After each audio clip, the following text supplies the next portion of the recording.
Hi friends, मैं हूं प्रियंका और आज आपके सामने फिर से हाजिर हूं एक नए टॉपिक के साथ। अगर आपका बच्चा ज़िद करता है और आप इतने परेशान हो चुके हैं कि आपको नहीं पता कि उसको कैसे हैंडल करना है, तो ये वीडियो आपके लिए है। इसको एंड तक ज़रूर देखिएगा। हाँ, आपने मेरा चैनल अब तक नहीं सब्सक्राइब किया है या आप मेरा वीडियो पहली बार देख रहे हैं तो नीचे दिए गए सब्सक्राइब बटन पर क्लिक करके चैनल को सब्सक्राइब ज़रूर करें। पास ही दिए गए बेल आइकन को भी प्रेस करें और ऑल प्रेस कर दें। उससे मेरे आने वाले सारे वीडियोस की नोटिफिकेशंस आपको मिलती रहेंगी। आइए शुरू करते हैं आज का वीडियो। काफ़ी बार मैंने मॉल्स में या दुकानों पर या किसी और जगह पार्टीज़ में बच्चों को देखा है कि वो लेट के रोने लगते हैं, ज़िद करते हैं किसी खिलौने के लिए या कहीं जाने के लिए, और पेरेंट्स बेचारे बेबस से उनको समझाने की कोशिश करते रहते हैं, उनको चुप कराने की कोशिश करते हैं या गुस्सा करते हैं। कभी सोचा है कि ये बच्चे ज़िद्दी कैसे बन जाते हैं? कैसे कुछ बच्चे ज़िद्दी बन जाते हैं और फिर वो इस तरह के टैंट्रम्स करते हैं? इसका रीज़न सिर्फ एक है और वो है हम खुद। तो आज के वीडियो में हम ये जानेंगे कि कैसे हम अपने बिहेवियर को बदल के अपने बच्चे के बिहेवियर को बदल सकते हैं। हमको बच्चे को बदलने की कोई ज़रूरत नहीं है, हमको अपने बिहेवियर को सुधारना पड़ेगा, तभी हम अपने बच्चों के इस ज़िद को ठीक कर सकते हैं। पहली बात, बच्चे को अगर आप किसी चीज़ के लिए मना कर रहे हैं तो ध्यान रखें खुद भी घर में वो काम ना करें। अगर आप बच्चे को चिल्लाने से मना कर रहे हैं तो आप खुद भी ना चिल्लाएं। जिस घर में बड़े बच्चों के सामने ज़ोर ज़ोर से चिल्लाकर झगड़ा करते हैं तो बच्चे क्या सीखेंगे? वो तो चिल्लाना ही सीखेंगे। अगर आप खुद झूठ बोल रहे हैं तो बच्चा झूठ बोलना सीखेगा ही। अगर आप गुस्सा करते हैं, आपके घर में कोई और है जो बहुत तेज़ गुस्सा करता है, तो बच्चा भी उनके देखा देखी गुस्सा करना सीखेगा। ध्यान रखिए, बच्चों के टीचर्स हमारे वर्ड्स नहीं है, हमारी एक्शंस है। हम जो करते हैं बच्चे वो देखकर सीखते हैं, हम जो उनको बोलते हैं बच्चे वो नहीं सीखते। इसलिए सबसे पहले अपने एक्शंस पे वर्क करें। अगर आपके घर में ऐसा हो रहा है, आप या कोई और मेंबर ऐसा कुछ कर रहे हैं जो आप नहीं चाहते कि आपका बच्चा भी सीखे, या बच्चा सीखता जा रहा है और आप उसे छुड़वाना चाह रहे हैं, तो सबसे पहले बड़ों के बिहेवियर को ठीक होना ज़रूरी है। दूसरी बात, पहली बार किसी चीज़ के लिए अगर आपने ना बोल दिया तो वो ना होना चाहिए। ऐसा नहीं होना चाहिए कि आपने एक बार ना बोल दिया, फिर बच्चा ज़िद किया, वो रोने लगा, रिक्वेस्ट करने लगा, आपने बहुत देर तक आप ना बोलते रहे, फिर उसके बाद उसका रोना देखकर या परेशान होकर आपने बोला अच्छा ठीक है कर ले, या अच्छा ठीक है तुमको मिल जाएगा। इससे बच्चे ने क्या सीखा कि अगर मैं रोऊं या मैं ज़िद करूं या मैं बार बार बोलता रहूं तो मुझे वो चीज़ मिल जाएगी। अगर आपने एक बार ना किया है तो वो ना होना चाहिए। अगर वो चीज़ बच्चे को दी जा सकती है तो पहली बार में हाँ बोलिए, मगर अगर एक बार भी आपके मुंह से ना निकल गया तब उस पर अटल रहिए, उसको हाँ मत होने दीजिए। मैं अपना एक इंसिडेंट आपको बताती हूँ। मेरी बेटी तब कुछ 6-7 साल की रही होगी। मैं उसको लेकर मॉल गई थी, मेरे को कुछ ज़रूरी सामान ख़रीदना था घर का। मैंने उसको पहले ही कह दिया था कि घर का सामान ख़रीदना है और कुछ शॉपिंग नहीं करेंगे।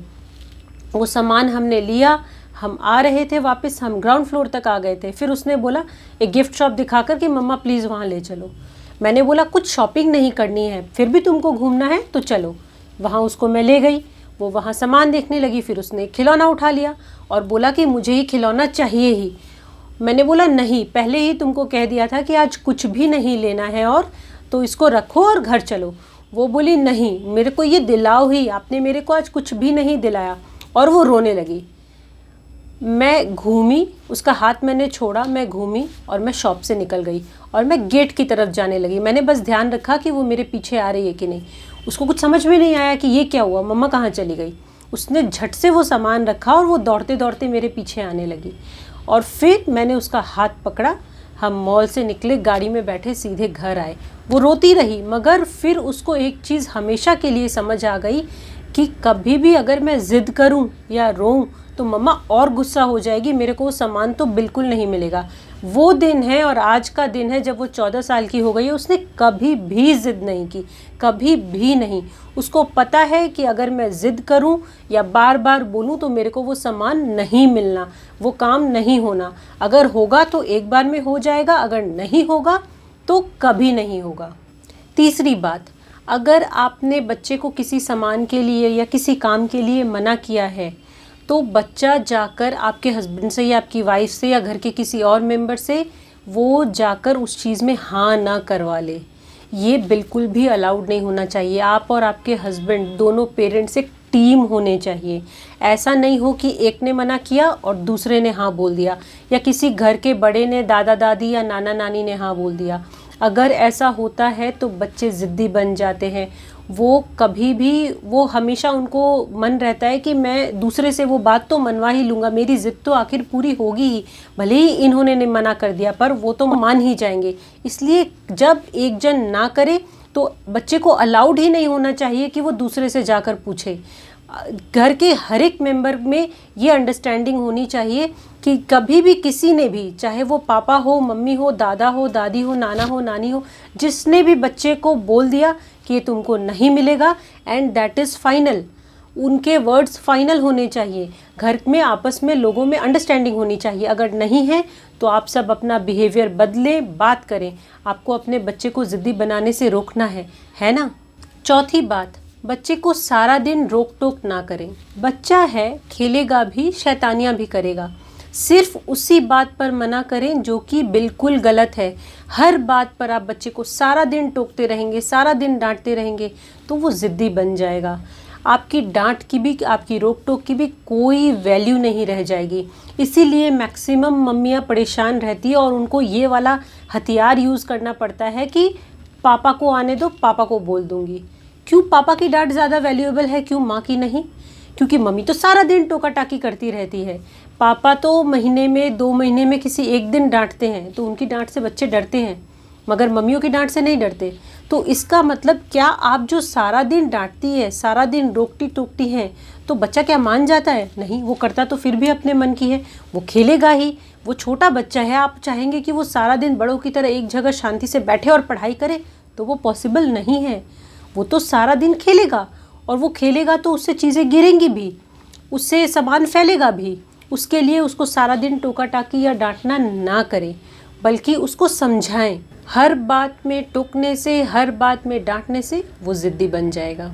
5वीं बात, बच्चे की कोई भी गलत ज़िद डे 1 से पूरी ना करें। बच्चे ज़िद्दी बनते कैसे हैं? शुरू में तो हम उनकी सारी बातें मानते रहते हैं, जो ज़िद हम पूरी कर सकते हैं हम वो पूरी करते रहते हैं। छोटी छोटी बातें, छोटी छोटी ज़िद। बच्चे ने, जब भी बच्चा बाहर गया वो बोला मुझे खिलौना दिला दो, आपको पता है कि वो खिलौना घर में ऑलरेडी है, उसके पास काफ़ी सारे बॉल्स हैं, मगर वो फिर भी बाहर गया, मुझे एक बॉल दिला दो। आपने दिला दी, पर आपको पता है वो घर में है, आप उसको मना कर सकते हैं। वो रोएगा, लेकिन उसको ये पता चल जाएगा कि मैं हर चीज़ की जो डिमांड करता हूँ वो मुझे नहीं मिलेगी। आपने घर में सबके लिए खाना बनाया है, बच्चा बोला नहीं मैं तो आज ये नहीं खाऊंगा, मेरे लिए मैगी बना दो या मेरे लिए पूड़ी बना दो, और आपने फट से वो बना दिया, तो बच्चे को क्या लगा कि मेरी हर डिमांड, मेरी हर चॉइस, मेरी हर ज़िद पूरी होनी ही होनी है। ऐसा नहीं होना चाहिए। हम बच्चे की छोटी छोटी ज़िद पूरी करते रहते हैं और अल्टीमेटली वही बातें उसको ज़िद्दी बना देती हैं, और वो फिर बड़ी बातों के लिए ज़िद करता रहता है, और फिर उसको समझ ही नहीं आता कि जब मेरी कल इतने ही रोने से, इतनी ही बार रिक्वेस्ट करने से ये वाली ज़िद पूरी हुई, तो आज जब मैं उतनी बार रो रहा हूँ या मैं रिक्वेस्ट कर रहा हूँ तो ये वाली बात ज़िद कैसे है? पेरेंट्स इरिटेटेड क्यों हो रहे हैं? उनको तो ये भी पूरी करनी चाहिए। इसलिए बिहेवियर आपका बदलना चाहिए, बच्चे का उसके बाद बदलेगा। आप अगर डे 1 से उसकी छोटी ज़िद नहीं पूरी कर रहे हैं तो वो बड़ी ज़िद भी करना सीखेगा ही नहीं। आप छोटी डिमांड्स पूरी करके फिर बड़ी डिमांड में ना करेंगे, बच्चे को तो डिफरेंस नहीं पता कि कौन सी छोटी डिमांड है, कौन सी बड़ी डिमांड है। आप उसको कंफ्यूज कर रहे हैं, उसको नहीं समझ में आता कि एक दिन पूरा हो जाता है, अगले दिन पेरेंट्स गुस्सा करते हैं, डांटते हैं, क्यों? इसलिए आप अपने बिहेवियर से बच्चे को कंफ्यूज ना करें और उसको ज़िद्दी ना बनाएं। आप अपना बिहेवियर ठीक रखें, अपने हैबिट्स ठीक रखें, घर वालों से ज़रूरत हो तो बात करें, और सारे लोग मिलकर अगर अपने बिहेवियर में थोड़ी सी चेंजेस लाएंगे तो देखेंगे कि आपका बच्चा बिल्कुल भी ज़िद नहीं करता, उसकी ज़िद पूरी तरह से ख़त्म हो जाएगी। आपको मेरी वीडियो कैसी लगी मुझे कमेंट सेक्शन में लिखकर ज़रूर बताइएगा। अगर आपकी कोई भी क्वेरीज़ है तो इसी वीडियो के डिस्क्रिप्शन में मेरी इंस्टाग्राम की आईडी दी हुई है, आप उसमें मुझसे डायरेक्टली कनेक्ट करके भी पूछ सकते हैं। और मेरे चैनल को सब्सक्राइब करना बिल्कुल ना भूलिएगा। नीचे दिए गए सब्सक्राइब बटन है, उस पर क्लिक करें, पास ही दिए गए बेल आइकन पे प्रेस करें और मेरे चैनल को सब्सक्राइब करें। ऑल प्रेस करना मत भूलिएगा, उससे मेरे आने वाले सारे वीडियोज़ की नोटिफिकेशन आपको मिलती रहेगी। Thank you.